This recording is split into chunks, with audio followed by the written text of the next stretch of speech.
how to get big arms, how to get big biceps, because let's be honest, this is the only thing that people seem to care about. I want big arms, or I want a big chest, because they're like the visually appeasing muscles. So people always say, to me anyway, how do you get big arms, or how do you do this? And it's like, look, we don't endorse having big arms but Twix legs. It's all about balance and a good physique. It's about having that flow, you need to have a decent physique. You can't just have fucking huge buys and Twix legs. First of all, look at this ghetto trim. This is all I have the facility to actually do in lockdown, so usually I wouldn't go that short, but it's got to be done. Anyway, also, yeah, I'm half naked because I've just got out of the shower and I can't really be bothered to get changed, but yeah. Heard before where this guy went up to his friend. I go to a really small gym, so you always recognise the same people. It's one of them typical curl bros, and he was like, his friend said to him, what are you training today? And he was like, arms and chest.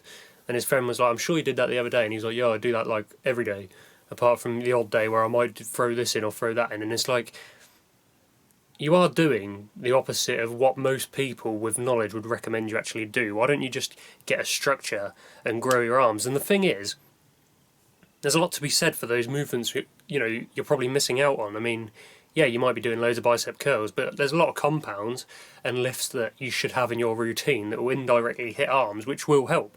You don't need to hit them directly every single day. You need some structure. You need to think, today I'm going to train arms, and that is my goal. That is how you improve. So again, busting out the facts to annihilate those noob noodles, but old school book that my dad gave me, Bill Pearl, so that's someone a lot of people have heard about. He advocates in this book 2 or 3 days a week training arms, and then he does 4 or 5 exercises and mostly 2 sets of 8 reps, which is all you need. That's what I'm trying to say. So, like I said, you don't need to train arms for 50 hours a week. You just need a decent structure. I think twice a week, that is what I would like to do. That's what I change my routine regularly, so I don't always do that, but twice a week I think is a good way to grow your biceps. And when we're talking about volume, we're not talking about doing 59 exercises, do curl followed by barbell curl followed by hammer curl followed by this followed by that, and it's like, just get 3 or 4 decent exercises, do a good amount of sets, and try to hit failure. So at the end, you should be fucked. You shouldn't go through the motions. So this is partly the problem with these home workouts, I think, at the moment, is people are like, I've got lighter weight, They've not got the weight they've got in the gym. They've got lighter weight, but they're still doing the same sort of reps. They do like 10 reps, and they're like, okay, that's a set, that's another set, that's another set. And it's like, you don't even feel fatigued. Get in there. Say you're going to do 3 or 4 exercises, pick your exercises, know what you're going to do, and hit them hard, and do high reps. You can hate me for this one, because this is like one that most people preach. Form. Form is overemphasised in my opinion on arms sometimes, because yes, I do preach form. I think you should have good form, but there's those people who are like, don't you dare pick up bigger than a 2 kilo dumbbell until your form is perfect. And it's like, some people just could do with overloading sometimes, they could do with actually feeling a different stimulus, a different weight on their biceps. Look up, this was in Greg's video, he spoke about it, but look up, books from the old days, like Arnold's books. I can't remember if it was in the Encyclopedia of Bodybuilding or one of the other books, but I remember him talking about cheat curls where he slightly used his upper body for momentum.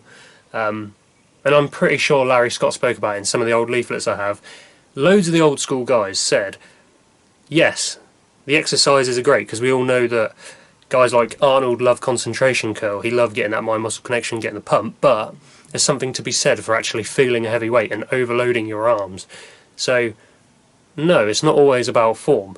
And as I said, you can disagree with that, that's fine, because form is important, but go and read for yourself some of the old styles of training, and there's a lot of people out there who used to actually believe in occasionally using a bit of momentum to get the weight up, just to feel that extra stimulus that you probably wouldn't feel normally. Getting big arms shouldn't really be your goal, because there's people where they have 14-inch arms and it looks hectic, and there's people who have 20-inch arms, they don't look that big. Because if you're massive, if you're like 6'8", and you've got really big arms, you might think, well, you know, the proportions look a bit weird and the arms might not look as big. Short people, you can have like 15-inch arms, they can look massive. So it depends on how it looks in the mirror.